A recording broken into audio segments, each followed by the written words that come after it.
Is the idea of Inside Out real? Are there actually little human beings inside of everybody's brains controlling our emotions on a day-to-day basis? Well, that's the question I had when watching Inside Out 2 recently. And today, I'm gonna answer that question for you guys because I know you guys are dying to know the answer if we all have our own joys, sadnesses, and even our own angers, who in my opinion is the best emotion. And before the video starts, I do want to mention that I'm in no way a professional in the field of emotions and brains. The only real qualification I have to discuss about this topic is that I have emotions and a brain. And if I'm being honest, I probably barely even have a brain because that's what my friends tell me. But on a better note, you could subscribe and like the video to give me more brain cells. But even if you don't, let's uncover this mystery that could potentially win me a Nobel Peace Prize. First off, let's talk about if it's even realistic to have these little beings in our brain. Obviously, I'm fairly certain that they don't physically exist inside us, because scientists probably would have found out by now. However, the most plausible explanation is that they're figments of our imagination.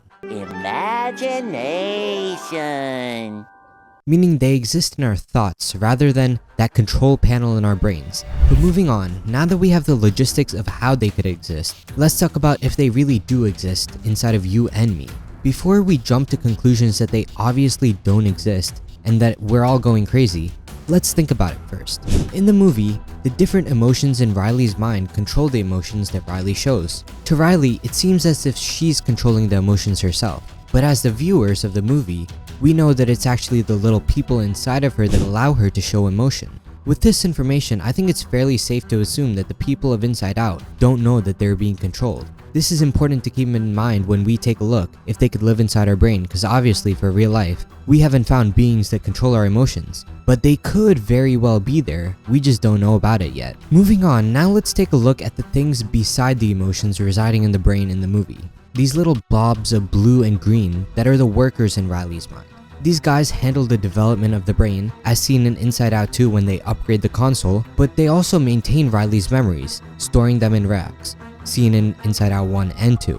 Looking at the human brain, we think with electrical signals whirring throughout our brain, and guess what? It just so happens that these signals that move our memories are blue, just like in Inside Out. Coincidence? I think not!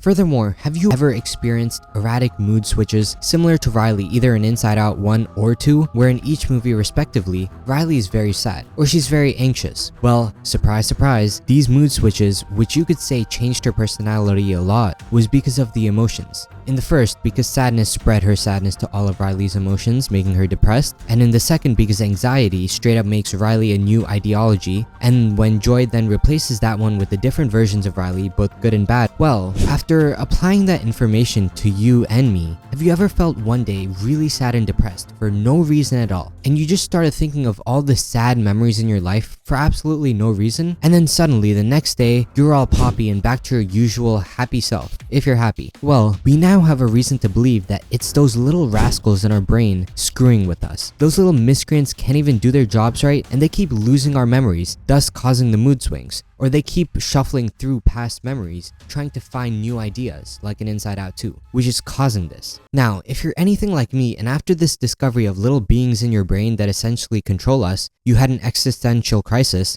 I just want you to know you're not alone. Because me personally, I think it's very scary that we aren't in control of our bodies, and it's those little beings. Now, me personally, I have no idea how to control these guys, but if you have any idea on how to control them, please put your suggestions in the comments down below, because I'm sure me and many others desperately need them, because we want to gain control of our body. Right now, the best solution I have is to continuously watch YouTube lifestyle gurus, but other than that, I'm just as lost as Joy was in Inside Out 2. And just a side note, if you go searching up why are there little people inside my brain, there probably won't be any results because it's just such a new discovery made by yours truly. Now this is the end of the video, so please like and subscribe the video for a better chance of putting our emotions a little bit under control.